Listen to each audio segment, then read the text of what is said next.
Hey guys, today we're going to talk about the K-1 visa. How many of you guys out there are trying to get a K-1 visa for your fiance? Well, I got a few red flags and I got a story from Keith. Now, I met Keith on a support group, a K-1 visa support group, a bunch of people who get together and they talk about the problems they're having with their K-1 visa, some issues they have, and they exchange ideas, problems, and successes.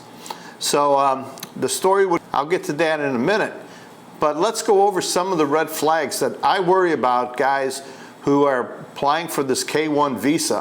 One, the K-1 visa is very expensive. In the support group, I asked a few people to message me privately, and I asked them what were the fees involved with getting a K-1 visa. And I got prices anywhere from, $4,000 US up to $7,000 US. One guy was even in the $8,000 range, but he had a lot of issues. And he started to explain to me that the girl that he was trying to bring over, she was a single woman, unmarried, but she had many kids, 3.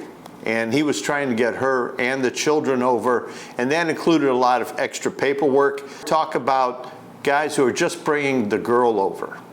If she has children or anything, maybe it's better if you just try to bring the girl over on the K-1 visa, get her here to the States, get her situated, get all the paperwork done, get her a green card, and then once you get married, then start filing the paperwork to bring the children afterwards. I think it just complicates the issue. It makes the process longer. And the whole basis of the process is to get the girl that you love over here into the country to be with you, to spend time with you, and so you can get married and start your happy life. Let's hope.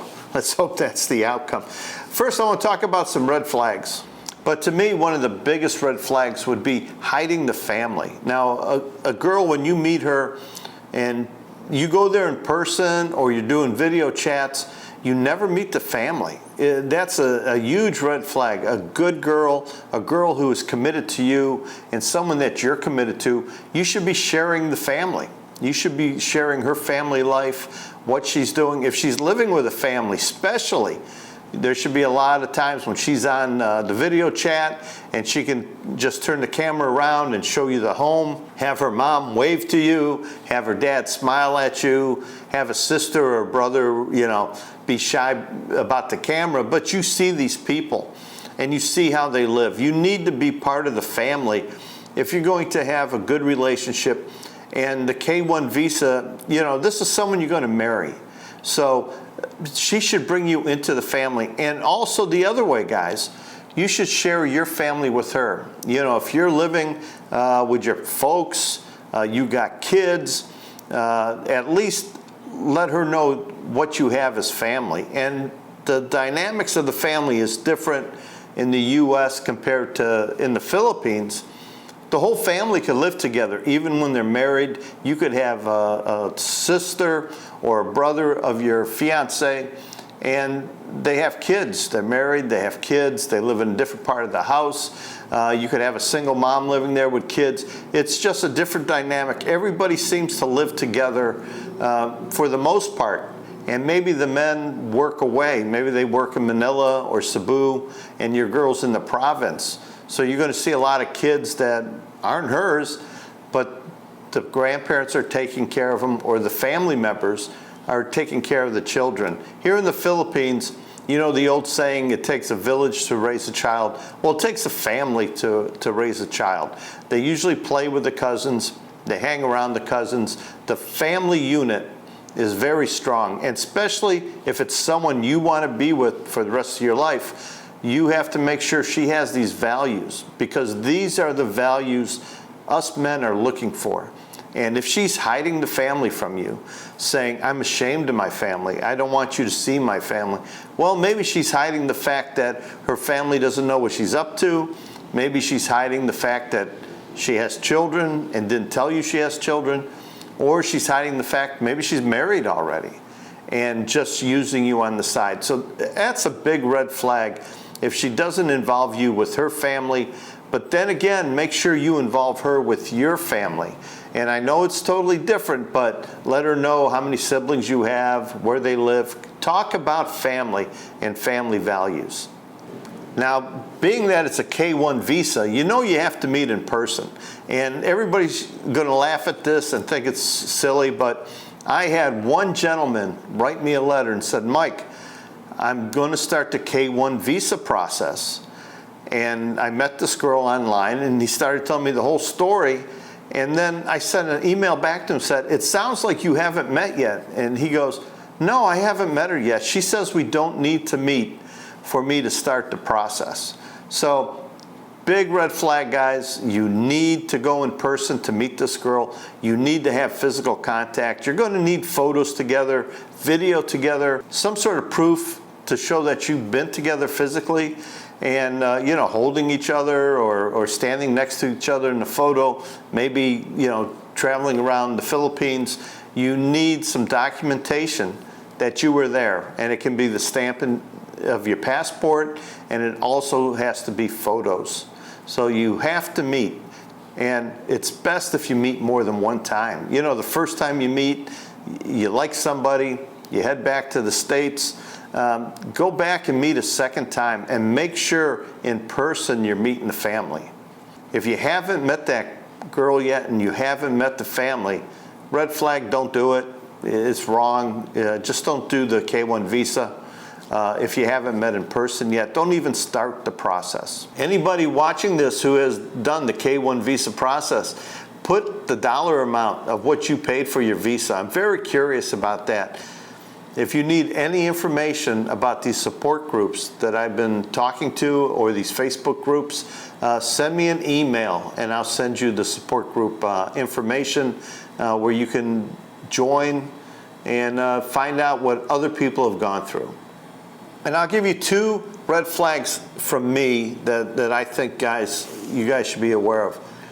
If the age gap is huge, and I believe in age gap. I believe a 60-year-old man can fall in love and be with a 25-year-old woman. There's no problem with that. 30-year-old woman, if you love each other and you both have mutual respect for each other, yes. Taking that girl with that big of age gap to the U.S. on a K-1 visa, I think that's nothing but trouble. You know, you're in your 60s. Chances are she's going to work when she gets there. You know, she's going to get her green card. She's going to want to work. She's going to want to make her own money. Hopefully she's not lazy.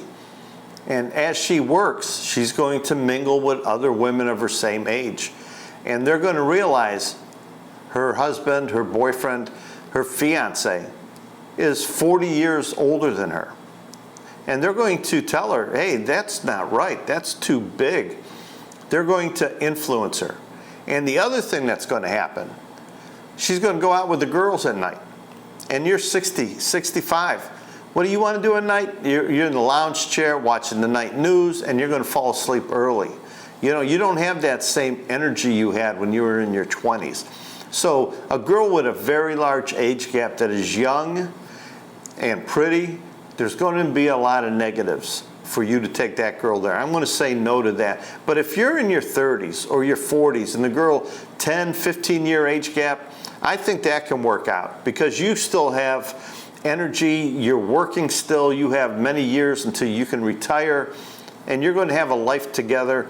Hopefully she works there for 10, 20 years, just like you are. She becomes eligible for Social Security and other pensions, just like you will. And I think that is the golden ticket in the long run, that you live with somebody 10, 20 years in the U.S., and maybe you come back to the Philippines, or maybe you stay in the U.S., but you grow together as a couple in a good relationship that's healthy.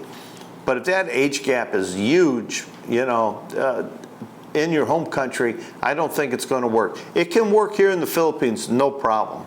It's accepted. It's just the way of life here. I'm not going to go into the reasons why or why not it's acceptable, but age gaps that are large can work here in the Philippines. I don't think they can work well in the U.S. unless you're a very rich man. A lot of rich men have very young wives. And the other big red flag is if you've only met each other one time. You know, guys, you have to meet this girl for more than once. You know, maybe you met her online and you fly to the Philippines and you spend a couple weeks together.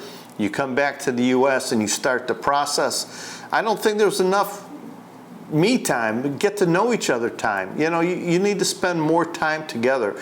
Don't come here on a 2-week holiday. Being one of those, quote, 2-week millionaires, you know, you come here for a vacation and you take this girl to a bunch of nice places, and then you decide, wow, that was great. I want her to be here with me in the U.S. And you go through the K-1 process, and when she gets there, you realize you haven't spent enough time with each other, and there's things you missed. You know, you need to get to know each other before you make the financial and emotional commitment to take a girl back to your home country. So those are my 2 personal big red flags. You don't spend enough time with each other in person, and the age gap is way too big when you take the girl back to the U.S. A smaller age gap, 15 years or less, especially if the guy is not that old. You know, if you're 40 and she's 25, I think that can work out. I would think more, you know, 40 to 30 in the U.S., because age gap is not something that's very common in the U.S. So let me tell you the story about Rodger. Rodger's 35 years old. I started talking to him. I had a video chat with him, and he was kind enough to share the story with me. He met a young girl, Marianne, and he did not meet her online. Marianne is a 22-year-old Filipina. She worked in a hotel at a resort in the Philippines here, and Rodger was 35, and he came to the Philippines with some friends for a 2-week vacation. They went to one of these resorts, do some scuba diving, some snorkeling, and just to enjoy the Philippines. He's never been here. He met Marianne, but she was working. So they would just talk and flirt during the day. Nothing happened. They never went out. But before he went back home, he got her contact information. And he went back to the U.S. He worked a union job. He was divorced. He had 1 child, and that child lived with his ex-wife. He was paying child support still, but he was making good money. He had a good job. He started communicating with Marianne. They started having a great conversation. He was excited about her. She was pretty, she was cute, she was smart. He wanted to get to know her better, and he did. He spent the next 6 months talking with her almost every day. Well, after 6 months, he decided to go back to the Philippines for 2 weeks.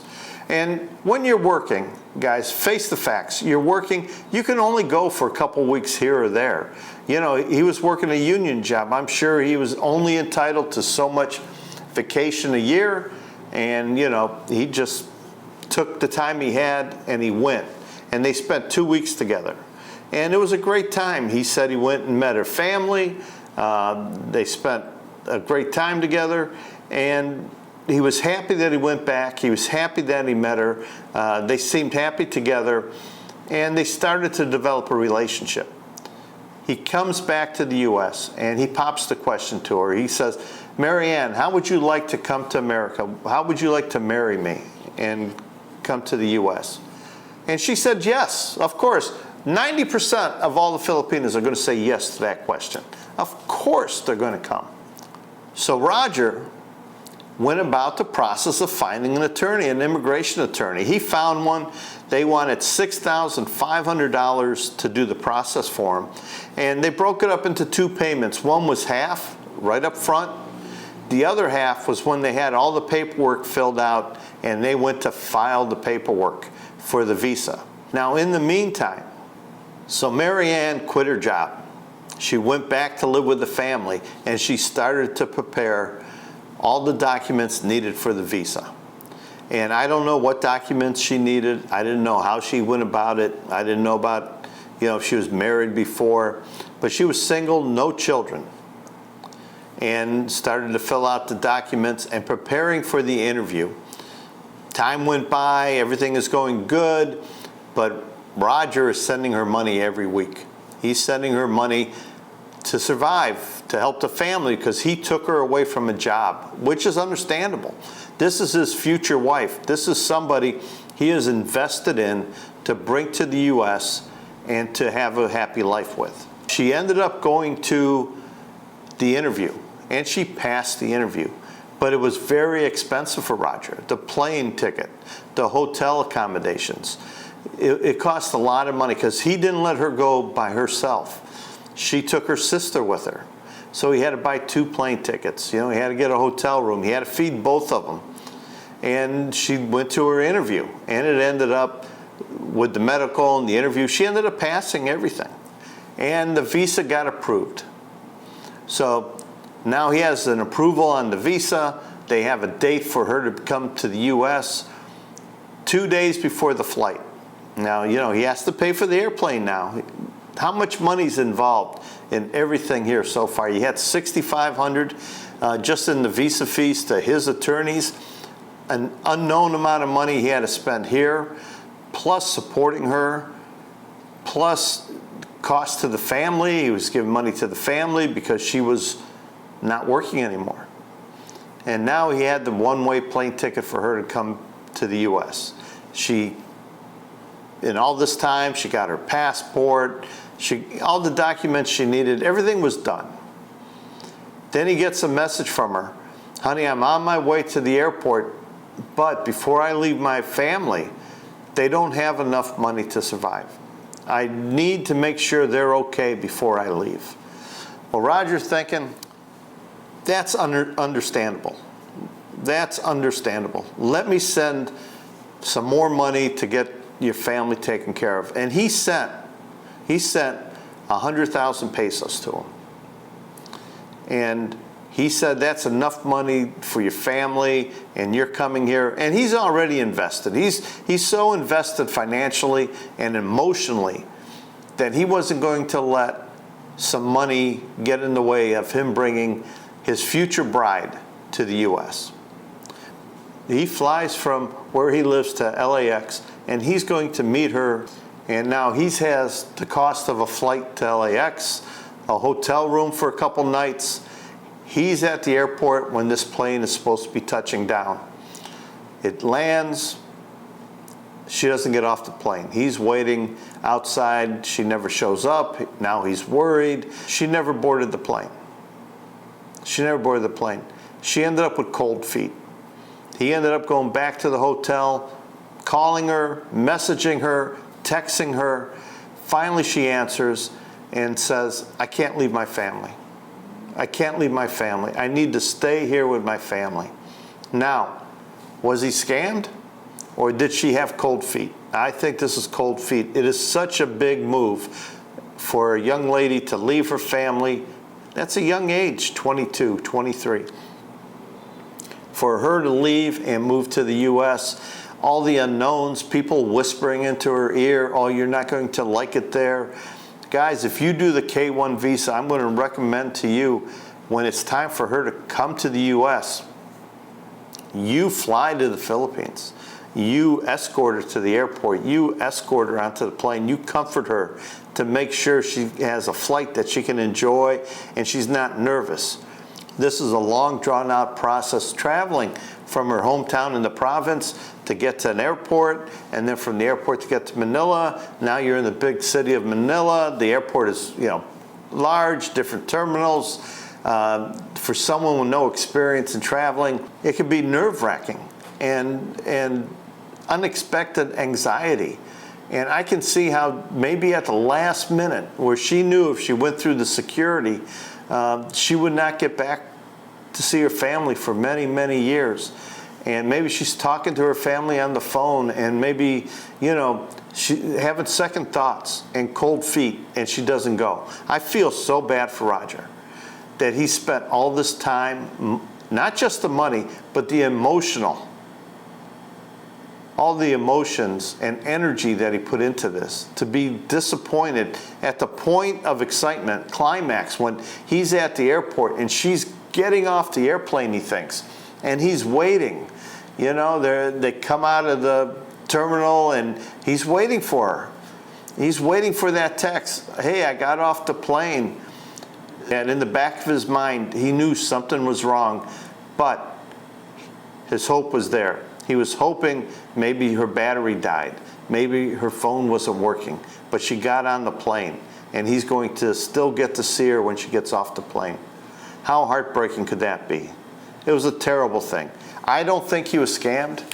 My own opinion, I believe she just got cold feet. Let me know what you think. And you guys, are you interested in the K-1 visa? If you are, send me an email and I'll give you a name of a few of these support groups that I've been talking to where you can get some insight into the cost and the problems involved with getting a K-1 visa. Maybe in the next week I'll be able to put someone on the channel and interview someone who's gone through the process of the K-1 visa so we can see the difficulties that they had, the cost involved. Anybody watching this who has done the K-1 visa process, put the dollar amount of what you paid for your visa. I'm very curious about that. If you need any information about these support groups that I've been talking to or these Facebook groups, send me an email and I'll send you the support group information where you can join and find out what other people have gone through. So until next time.